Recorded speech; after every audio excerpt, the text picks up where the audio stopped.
तो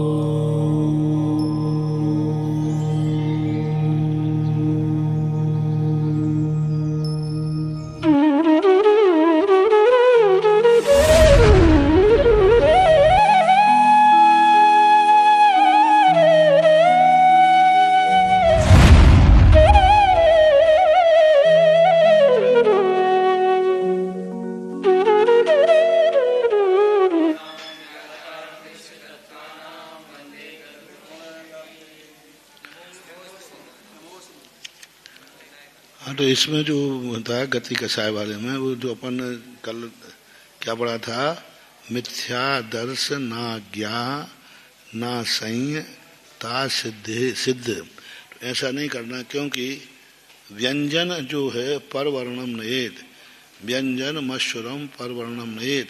व्यंजन यदि हो जो स्वर से रहित हो वो आगे जाके मिलता है, स्वर में ऐसा नहीं होता है। समान सवर्णो दीर्घम भवति परस्य, वहां का आके नहीं मिला है और ना ये उसमें जाके मिला है, स्वयं ही दीर्घ हुआ है। समान सवर्ण दीर्घ का अर्थ होता है स्वयं ही दीर्घ हुआ है, ना पर को मिलाया है और ना पर में मिला है, इसलिए वहां गए ही नहीं है।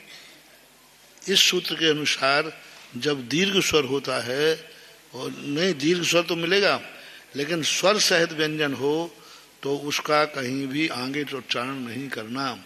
इसमें दर्शन स्वर सहित है कि बिना स्वर का, ज्ञान असंयत सब स्वर सहित, असंयत भी स्वर, क्योंकि संज्ञावाचक जितने शब्द होते हैं वे सब स्वरांत ही होते हैं। क्या नाम लिया? संज्ञावाचक। दर्शन, ज्ञान, असंयत ये संज्ञावाचक हैं कि नहीं? गुणस्थान के नाम है। तो ये भी ध्यान रखना, जितने भी संख्यावाचक शब्द हैं वे सब स्वरांत ही हो जाते हैं, अपने आप हो जाते हैं।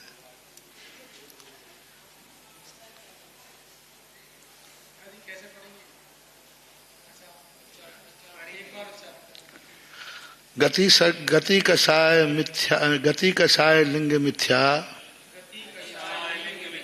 दर्शना ज्ञाना संयता सिद्धलेस्यास चतुष त्रे कैक षड्वेदा।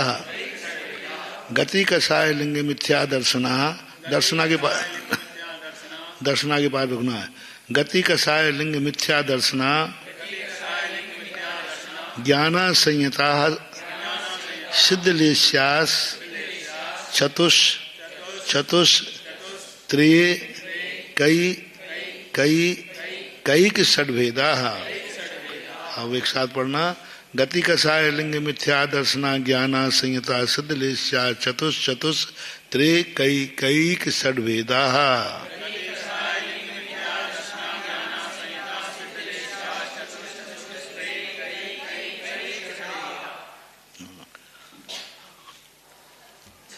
कहा इसमें पढ़ लिया था, मैंने कुछ नहीं पढ़ा था।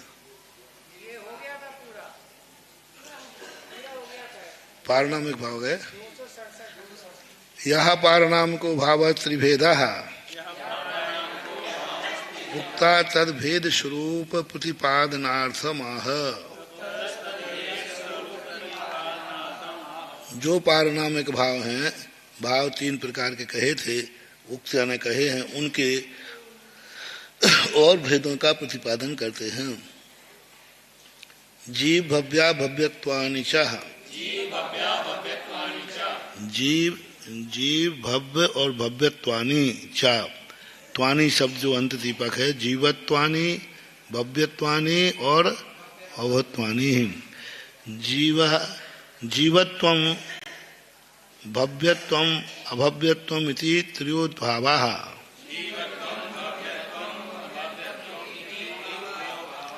अब इन्होंने जीवत्वम, देखो हालांकि जीवत्वानि बना सकते थे, लेकिन जीवत्वम भी बन जाएगा समासान, क्योंकि एक जीव के लक्षण को। तो यहाँ यदि अलग अलग लिखते तो क्या लिखना पड़ता? जीवत्वम भव्यत्वम अभवत्वम अभव्यत्वम च, क्योंकि त्वम जो है और ये क्या कर दिया बहुवचन, भव्यत्वानि तीन हो गए ना, इसलिए जीवत्वम जो है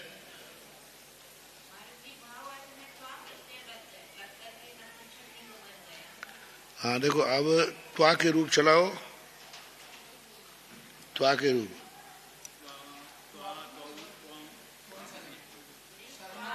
त्वम ते त्वानि, हाँ वनम बने, हाँ त्वानि तत्वानि बना दिया ना ऊपर, तत्वानि पे एक वचन मिल गया, बहुवचन मिल गया, बीच के दो वचन छूट गया।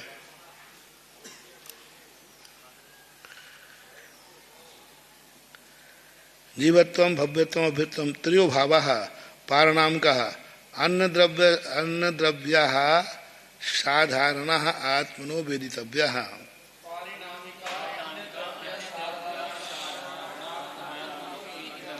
अन्न द्रव्य जो हैं उनसे इनका क्या है, असाधारण है, जीव के नहीं पाया जाता, अन्न में नहीं। कुतः पुनरेषां पारणामिकत्वम्, इनको पारणामिक कैसे कहते हैं, मतलब इनको पारणामिक शब्द का प्रयोग क्यों किया, कर्मोदयोपशम क्षयोपशमान नहीं,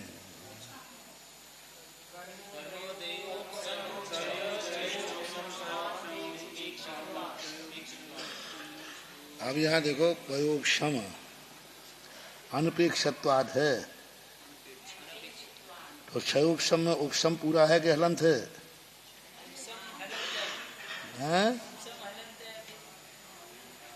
पूरा है, पूरा है। यदि पूरा है तो उपशमः नपेक्षत्वम पढ़ेंगे, और अधूरा होता है तो मानपेक्षत्वम पढ़ेंगे। कर्मोदय उपशम क्षयोपशमा, पढ़ो कर्मोदय नपेक्षत्वात्, हाँ नपेक्षत्वात्, हाँ अनपेक्षत्वात्, हाँ तो वो वहाँ क्या है, वो माँ पूरा है इसलिए वहीं जाएगा। कर्मोदय उपशम को क्षयोपशम से जो अपेक्षा अनपेक्षत्वात् अपेक्षा नहीं रखता है, ना कर्म के उदय की अपेक्षा रखता है, ना उपशम की और ना क्षय क्षयोपशम की रखता है। जीवत्वम चैतन्य मित्यर्थः, जीवत्व जो है इसका दूसरा नाम क्या है, चैतन्य। सम्यक दर्शनादि भावेन भविष्यति इति भव्यः, सम्यक दर्शन आदि भाव के द्वारा भविष्यति इति भव्यः, जो होता है वह भव्य है। बहुत अच्छा, सम्यक दर्शन आदि भावेन भविष्यति, सम्यक दर्शन आदि भावों से के साथ में जो होता है वह भव्य है। तद विपरीतो अभव्यः, उससे विपरीत अवध। ते एते है त्रयो भावा जीवस्य पारणामिकः, ये जीव के तीन भाव पारणामिक हैं। ननु चास्तित्वम नित्यत्व प्रदेशत्व आदयोपि भावा पारणामिकाः सन्ति।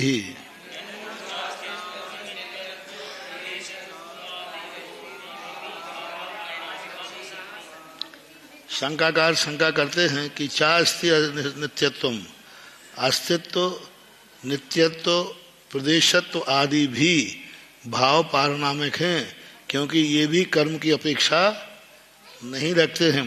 क्या है?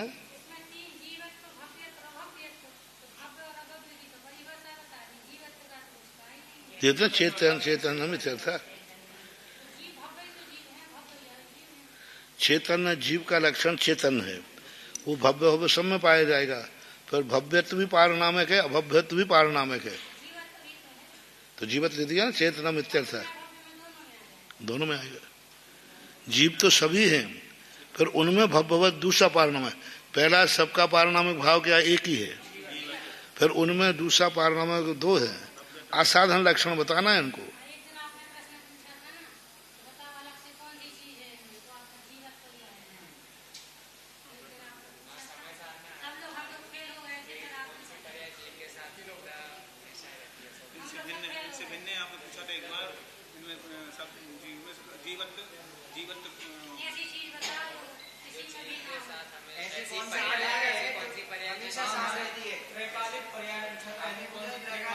पर्याय पर्याय पर्याय, हाँ हाँ,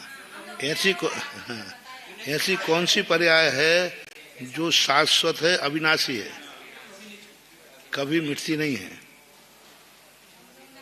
हालांकि उसमें पृथ्वी समय अविभागी प्रतिशत तो जल रहे हैं, जैसे लाइट जल रही है तो अपन को जल रही है कि नित्य जल रही है, लेकिन उसमें खर्च तो हो रहा है।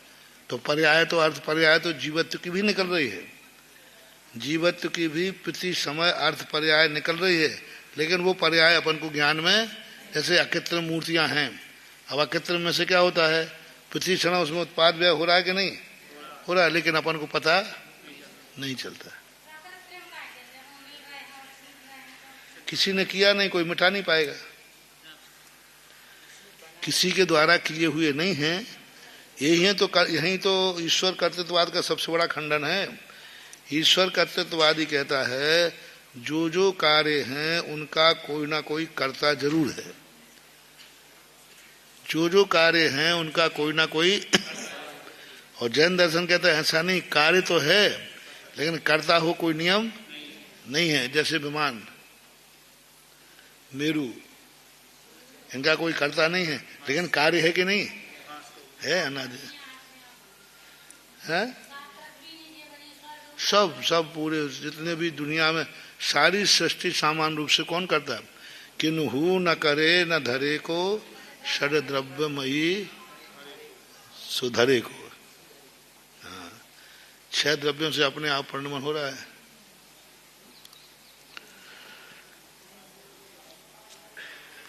अस्तित्व वस्तु द्रवत्व वस्तुत्व आदि ये भी तो पारिणामिक भाव हैं, ये भी कर्म की अपेक्षा नहीं रखते। अस्तित्व आदि भाव भी क्या कर्म की अपेक्षा रखते हैं, नहीं रखते। तो फिर उनको क्यों नहीं लिया आपने यहाँ। पारिणामिक का अर्थ है जो कर्म की उदय की अपेक्षा शायद स्वयं में न रहे। अस्तित्व वस्तुत्व द्रव्यत्व ये भी तो किसी की अपेक्षा नहीं रखते, फिर इनको आपने क्यों नहीं लिया। तो कहते हैं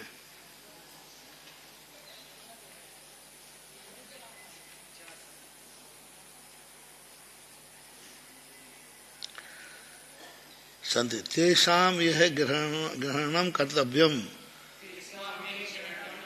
उनको यहाँ ग्रहण करना चाहिए। आचार्य कहते न कर्तव्यम कृतम यो, नहीं करना चाहिए क्योंकि कृतम यो वो किए हुए हैं। कृतम है कृत हैं, स्वयं कार्य हैं।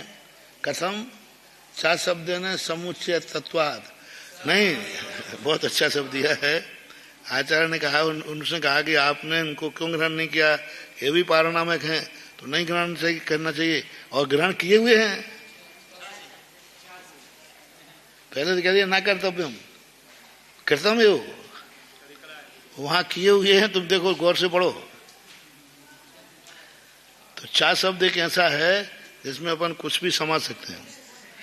कृतम यो किए हुए हैं, कथम 4 शब्द ने समुच्चत्वाद, 7 शब्द से भी लेना चाहिए। और दूसरी बात क्या है, यदि एवं त्रेति संख्या वृद्धते, और यदि हम संख्या देते तो आचार्यों ने जो 3 की संख्या कही है उसका विरोध हो जाता। न वृद्धते असाधारणा जीवस्य भावा पारणमा कहा त्रयो,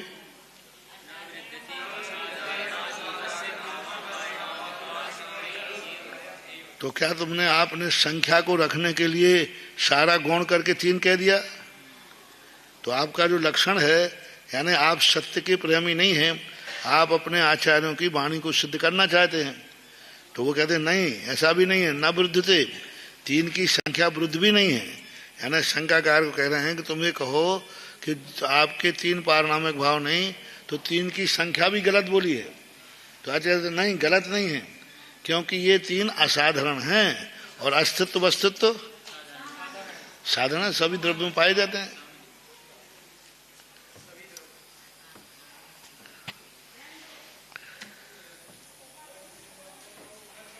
अस्तित्वाद्या पुनः जीवाजीव विषयत्वात् साधारणा इति 6 शब्देन पृथक गृह्यन्ते।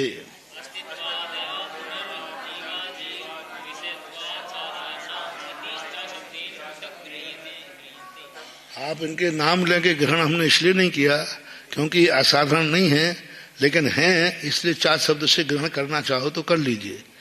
आह औपशमिकादि भावानुपत्ति रमूर्तत्वादात् पुनः।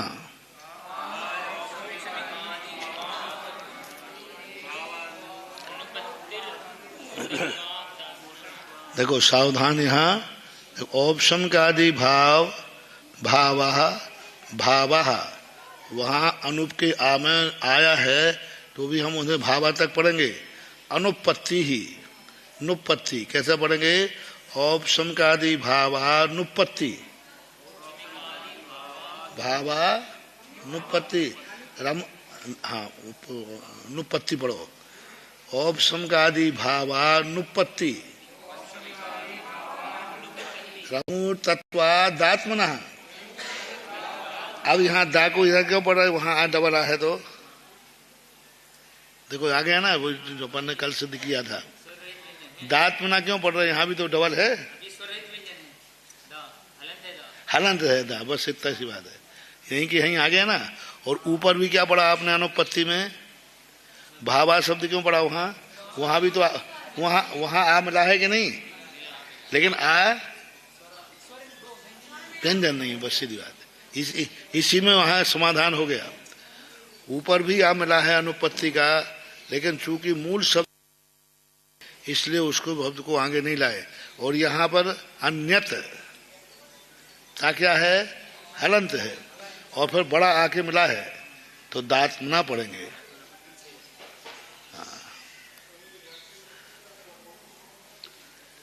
कर्मबंध अपेक्षा ही ते भावा, कर्मबंध की अपेक्षा से बेभाव नाचा अमूर्ता। बहुत अच्छी शंका का है। ये सारे भाव किसकी अपेक्षा हैं? कर्मबंध की अपेक्षा हैं। कौन से भाव? औपशमिक आदि भाव जो है। नाचा अमूर्ता कर्मणा बंधो पूज्य युज्यते। आत्मा तो अमूर्त है, फिर कर्म की बंध की योजना कैसे बनेगी? तन्ना अनेकांतात। ऐसा नहीं है, जैन धर्म में अनेकांत है। नायम एकांत अमूर्ता रेवात्मेति ही। यह एकांत नहीं है कि आत्मा अमूर्त ही है। अमूर्त ही एव आत्मेति ही, यानी कोई एकांत नहीं है कि आत्मा अमूर्त ही होती है।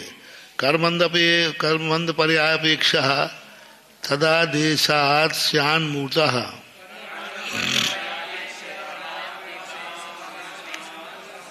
कर्मबंध पर्याय की अपेक्षा तद आदेशातस्य स्यान् मूर्तः। आवेशर तद आवेशातस्य स्यात्, तद आवेशात स्यात् मूर्तः। कर्मबंध की अपेक्षा तद आवेशात, यानी उसके वश में होने से। किसके वश में? कर्म के वश में होने से यह मूर्त है। शुद्ध स्वरूपापेक्षा स्याद् मूर्तः। शुद्ध स्वरूप की अपेक्षा से कथनचित अमूर्त है। यदेवं कर्मबंध आवेशा दस्यैकत्व।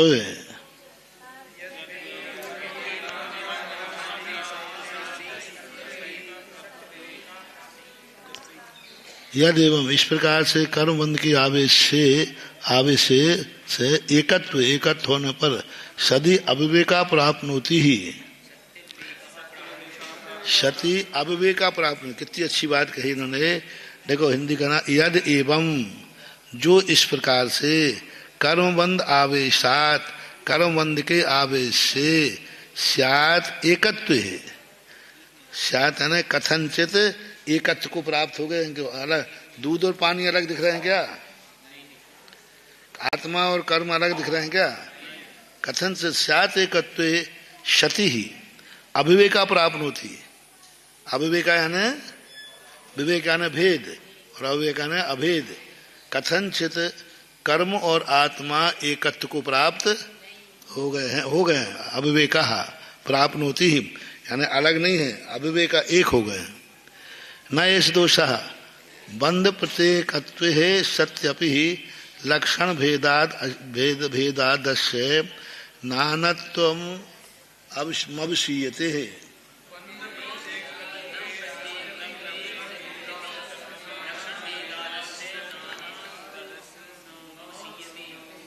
तो फिर इसमें एकत्व पने का अविवेक हो जाएंगे। यदि आप ऐसा मानते हो कि कर्म बंध में आत्मा और पुद्गल एक हो गए हैं, तो आचार्य कहते हैं ऐसा कोई दोष नहीं है।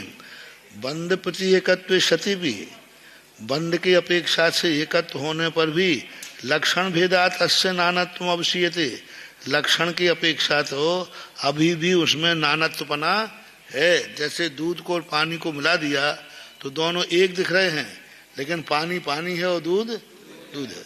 कर्म कर्म है, आत्मा आत्मा है, लेकिन देखने में एक ही आ रही है। बंद पैडिये यत्तम लक्षण दो हवे ये तस्य नानत्तम तम अमूर्ति भाव नेयंतु हो जीवस्य। बंद प्रति बंद के प्रति एयत्वम लक्षणादो हवे तस्य नानत्वम, लेकिन लक्षण की अपेक्षा से उनमें उनका नानत्वपना है। तम्मा अमूर्ति भाव हो, इसलिए अमूर्ति भाव नियंतो हो जीव से, एकांत से जीव का नहीं है। यदेवं तथैव लक्षण मुच्यताम एन नानत्वम अवशीयते इत्यतः।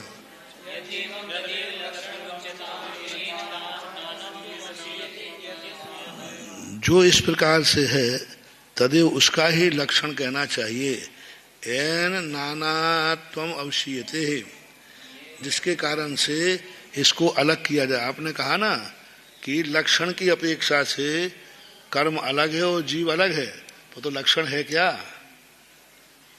दूध और पानी दोनों एक मिल गए, हम उनको अलग कैसे करें? कर्म और आत्मा इकट्ठी मिल चुकी है, अब उसको अलग करने का उपाय क्या है? अभी आपने जीव का लक्षण तो मुझे बताया ही नहीं है। उपयोगो लक्षणम,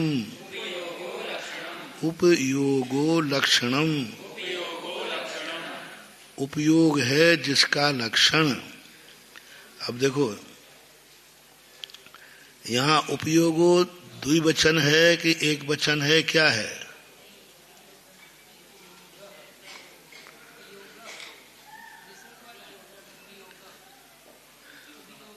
हाँ, एक वचन ही है।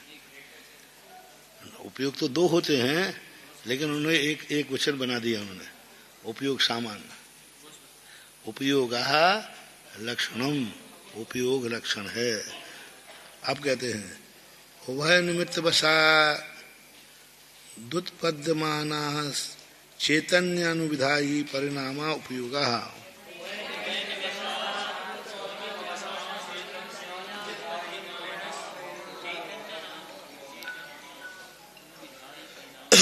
उभय निमित्त वसात, उभय यानी बाह्य और अभ्यंतर निमित्त के बस से उत्पद्यमान चैतन्य विधायी, उत्पन्न मान जो चैतन्य का अनुविधायी यानी चैतन्य यानी अनुभूति का जो अनुविधायी परिणाम है वही तो उपयोग है। यानी जब कोई व्यक्ति जीव उत्पन्न अनुभव कर रहा है राग द्वेष का या शुद्ध चैतन्य का, तो चैतन्य का अनुविधायी होता है। चेतन अलग है, चैतन्य अनुविधायी। चेतन और चैतन्य, चैतन्य यानी अनुभूति संवेदन, ऐसा तेन बंधा प्रत्येकत्व है।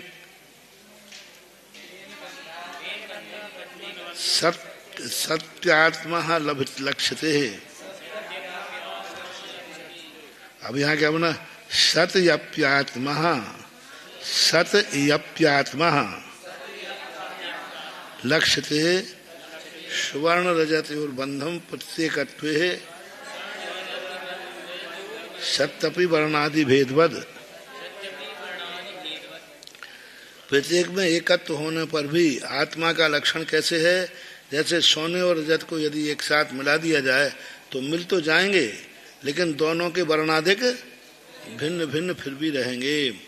तद भेद प्रदर्शनार्थ माह।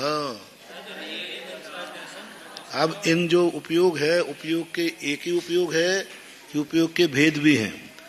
सा द्विविधोष्ट चतुर्भेदा, सा द्विविधोष्ट चतुर्भेदा, सा द्विविधोष्ट चतुर्भेदा, सा उपयोगा द्विविधा। ज्ञान पर्यायगो, ज्ञान उपयोग, हाँ ज्ञान उपयोगो दर्शन उपयोगाश्चेति ही। ज्ञान उपयोग और दर्शन उपयोग ये दो प्रकार। ज्ञान उपयोग अष्टभेदा, ज्ञान उपयोग कितने प्रकार का है? 8 बार। मति, शुद्ध ज्ञान, अवधि ज्ञान, मना पर्याय ज्ञान, केवल ज्ञान। मति अज्ञान, शुद्ध अज्ञान, उभय ज्ञान, छेदी।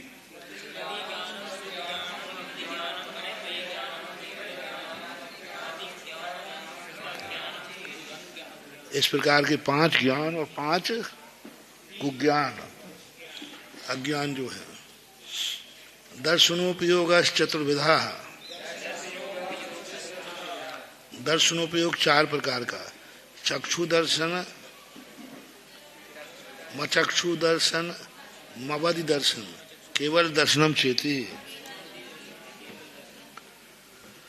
अब लोग इसमें करना मचक्षु दर्शन, मवधि दर्शन, ऐसा पढ़ना।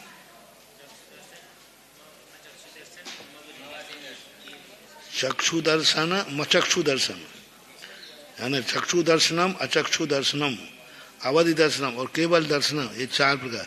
तयो कथम भेदा, ये 2 प्रकार के भेद आपने कैसे किए, क्या किस कारण किए? यानी दर्शन और उपयोग तो एक ही था, ऊपर तो एक ही कहा था, पर आपने ये 2 भेद क्यों कर दिए?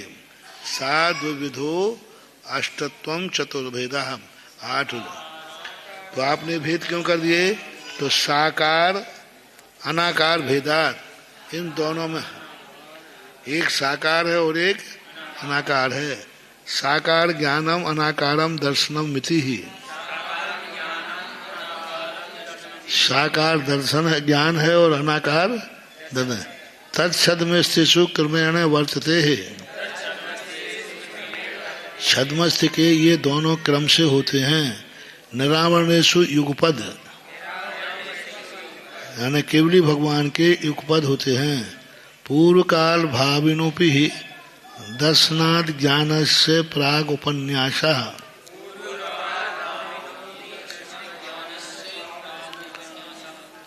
पहले दर्शन होता है कि ज्ञान होता है?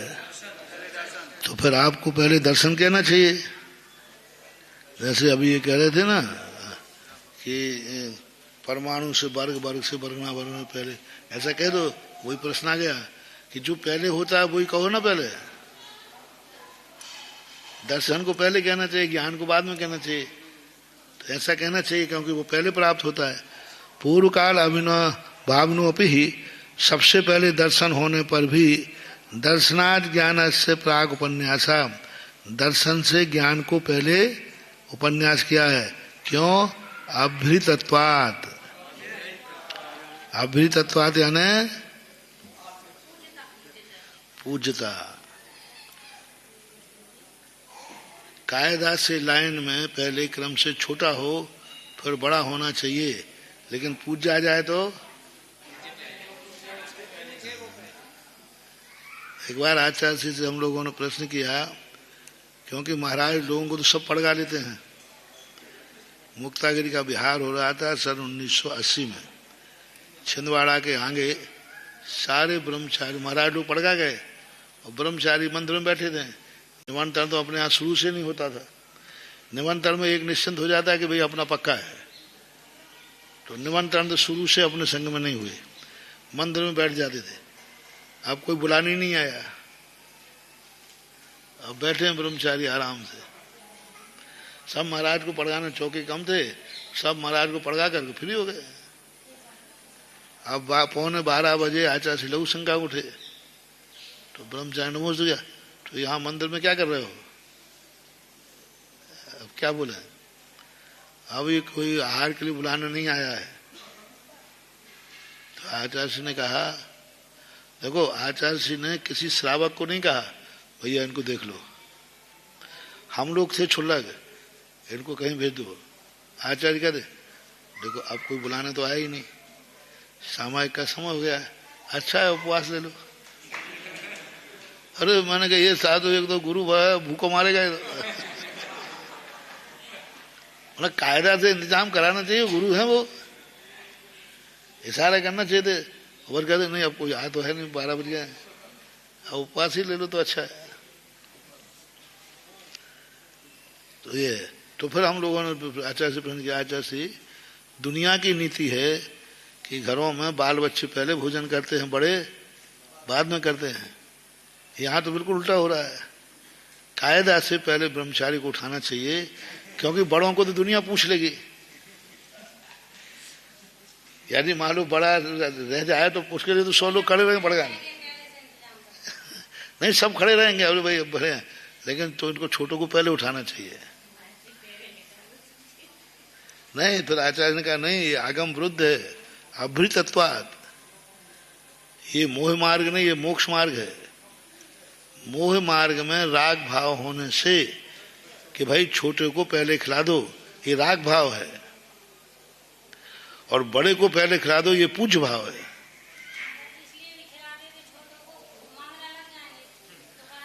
वो भी एक कारण है, लेकिन ये भी हाँ लिया वो भी हुआ है, हो सकता है। लेकिन कारण तुम लोग घरों में, इनके घरों में खिलाने का कारण क्या रहता है? मोह भाव, बच्चे हैं तो उनको पहले खिला दो। थोड़े नहीं, यहाँ अभृतत्वात्, छोटे को मिले या नहीं मिले, पूज्य को पहले होना चाहिए।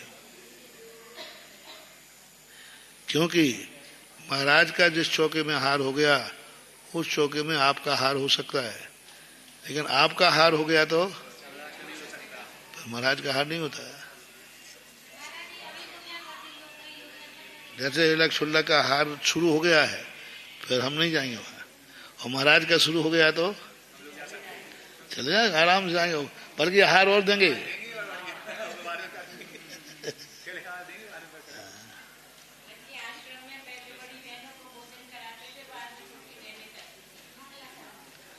वो कर लेते हैं, लेकिन अब भी तत्वाद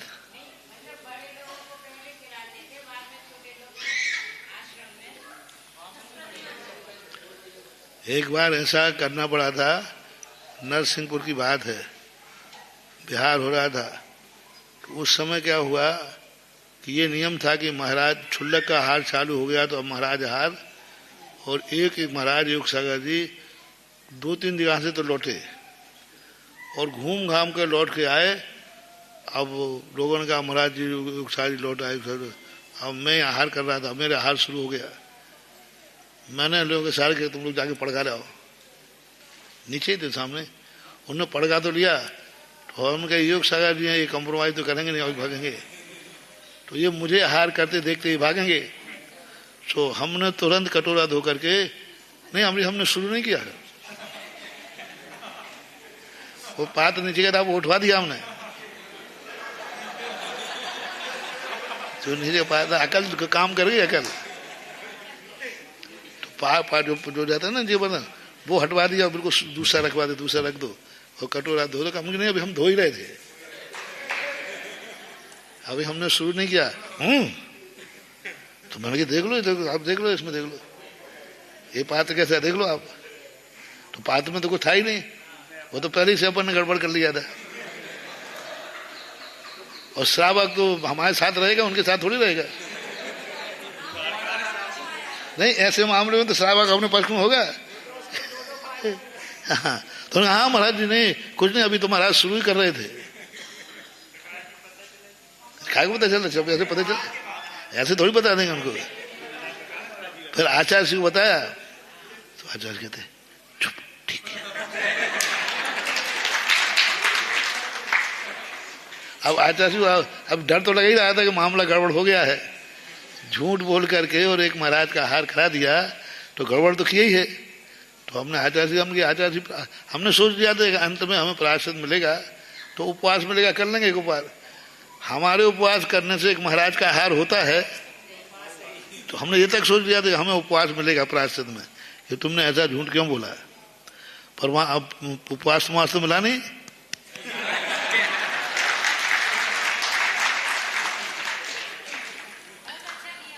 पर आचार्य से कह दिया चुप, बोलना मत। नहीं नहीं नहीं बताया उनको। अब तो कुछ भी बोल दो, अब तो क्या बोल दो। अब नहीं को वो प्राश्चित ले लेते, फिर महाराज हमारे साथ सब उनको वो जरूर लेते हमारे। तो ये कहलाता है विवेक। अब उस समय स्थिति क्या थी, कितना घूम के आ रहे हैं, समय हो गया है और उनका हार होना नहीं, अब बैठ जाएंगे जाकर के। अब ऐसे समय पर बुद्धि चलाना, अब ऐसे समय आगम क्या कहता है, मूलाचार खोलो। अरे ऐसे समय पे कुछ नहीं देखना, कोई महान दोष नहीं है, ये कोई महान दोष नहीं है। लाइन खींच करके हार करे हैं ब्रह्मचारी के साथ में। अब एक साथ ही बैठना ब्रह्मचारी हालत, 12 बजे ब्रह्मचारी हार करेंगे क्या? आ जाओ, क्यों लाके लाइन खींच दो, ये चौका अलग है वो चौका अलग है, ये तरफ हम दोनों के साथ चल रहा है। हाँ ऐसे होता है गिरना। अब उस समय कहो ब्रह्मचारी कहते, अरे वो बेचारा वो भी तो पैदल चल के आया है। खूब खूब हुआ, ताता पानी गर्म पानी एक स्थान है, वहां यही हुआ। ब्रह्मचारी लोग बैठे और हम लोग थोड़ा पीछे हो गए, नियम सागर वगैरह हम लोग सब थे। तो हमने कहा कुछ नहीं है कि कोयला से रेखा की तो वो चौका अलग है, चौका अलग है। नहीं तो उनको कब मिलेगा, 1:30 बजे हार मिलेगा, बिहार का समय आ जाएगा।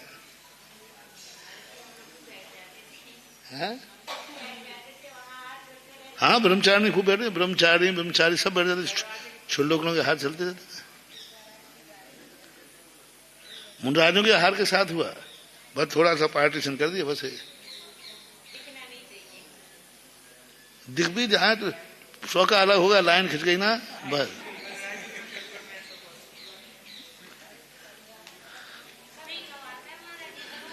मार्ग नहीं है, मार्ग नहीं, ये आपातकाल है। तो इसलिए अभ्युतत्वाद शब्द जो है ये महत्वपूर्ण है, यहाँ पर पूज्यता का प्रश्न है। सम्यक ज्ञान प्रकारणात् पूर्व पंचविधो ज्ञानोपयोग व्याख्याता।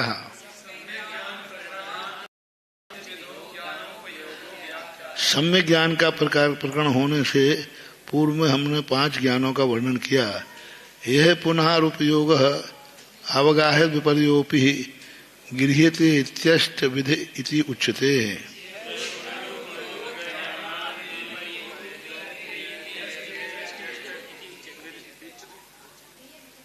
पुनः ग्रहणात् विपर्योपि।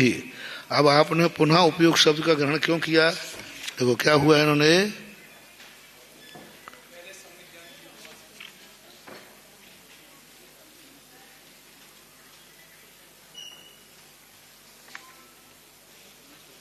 पुनः उपयोग कहाँ ग्रहण किया?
इस अपेक्षा से है, यहाँ पर जो विवक्षति है कि जो चेयी बंद मोक्षम दुखम सुखम अपयम तस्य, जो चैत्र वृक्ष हैं जो उनके प्रति गलत भाव करता है वो दुख देते हैं, और जो अच्छा भाव करता है वो सुख देते हैं। क्या है ना कि चैत्र ग्रह का बंधम अष्टकर्म बंधम करोति, पाप कर्मोपार्जनम कारयति, पुनश्च किम करोति, मोक्षम सर्व कर्म क्षय लक्षण मोक्षम छ करोति, यानी जो जैसा करता है तो उस वृक्ष को कोई काटता नहीं है। जिसमें चैत वृक्ष है उसको कोई काटता नहीं है। इस अपेक्षा से पृथ्वी काय की हिंसा नहीं होती है। मूल कारण ये है कि इसमें 6 काय, क्योंकि अपन भी जानते हैं कि 6 कायों का तो वहाँ कोई सवाल ही नहीं। अब उनको कोई काटेगा नहीं, क्योंकि वो जैसे पेड़ पौधों को पूछते हैं ना, पेड़ वगैरह, उनको कोई काटता नहीं क्योंकि ये पूछते हैं। बकरे का कान छेद दो तो वो समझते हैं एक बार चढ़ चुका है। इसी प्रकार चैत्र वृक्ष आदि जो हैं इनको कोई काटता नहीं है, ये नष्ट नहीं होते अकाल में। ये वृक्ष हैं, अभी हवा चले तो सब टूट जाएगा, कोई काट भी देगा, लेकिन चैत्र वृक्षों के लिए कोई नष्ट नहीं करता, अकाल में कटते नहीं हैं। इसलिए पृथ्वी काय जीवों को भी शुक्र है, क्योंकि वो पूरी जिंदगी जीते हैं। उनके आश्रित वायु काय जल काय जो भी वो ग्रहण करते हैं वो भी इस अपेक्षा से है। बाकी ऐसा नहीं कि उसके परमाणु में जो है पृथ्वी काय जीव पुण्यात्मा है। ये पुण्यात्मा कह लो कि उनका अकाल मरण नहीं होगा, क्योंकि उनको कोई काटेगा नहीं, क्योंकि इन्होंने बंद कर्म लिया ना नीचे कि ये जो हैं सुख और दुख देने वाले होते हैं।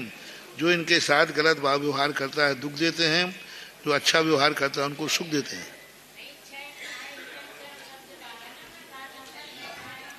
6 काय के जीवों को हितकर हैं।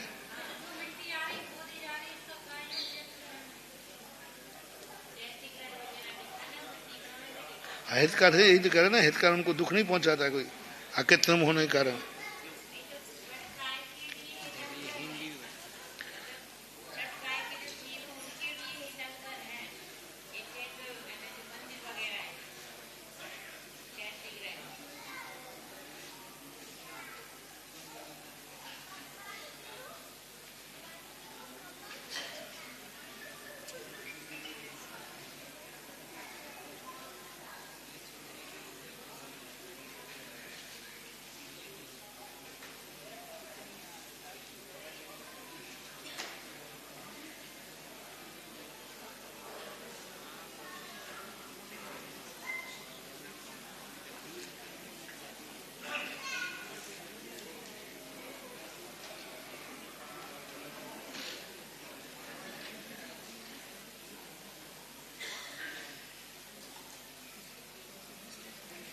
हाँ, इसमें नीचे दिया है ना टीका में, पर ऐसा सिद्धांत तो नहीं बनता। मूल वायु में तो छठ काय हित करम भणियम जिन मग्गे छक काय ही करम भणियम। मोक्ष मार्ग में 6 कायों को हित कर कहे हैं। हर चैत्र वृक्ष जिन मार्ग में 6 काय के जीवों के हित कर कहे गए हैं। तो यहाँ तो थोड़ा सा हम बचाव कर सकते हैं कि उनको कोई नुकसान नहीं पहुंचाता, अकाल में मरण प्राप्त नहीं होते। लेकिन यहाँ पर जो टीकाकार ने जिस ढंग से दिया है इस सिद्धांत से बाधा हो जाएगी। सिद्धांत ग्रंथ ऐसा नहीं माने।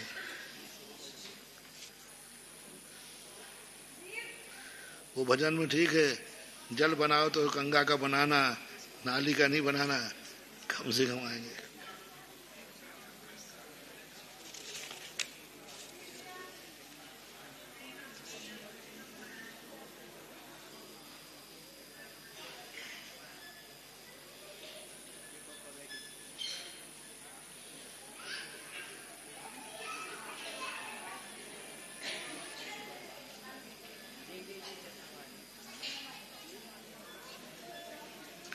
नीति में तो यही कहते हैं, 2 फूल 7 फूले, किस्मत जुदा जुदा है, एक शीश पे चढ़ा है एक धूल में पड़ा है।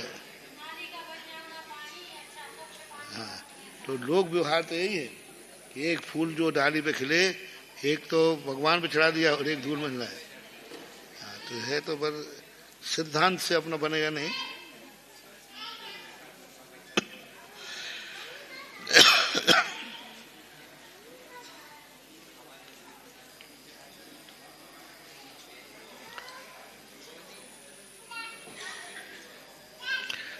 इस प्रकार से ये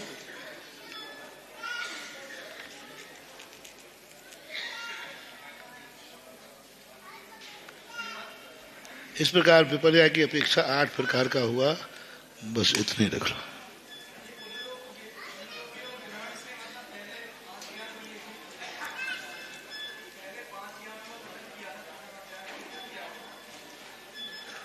हाँ हाँ, 5 ज्ञानों का कथन किया ना पहले।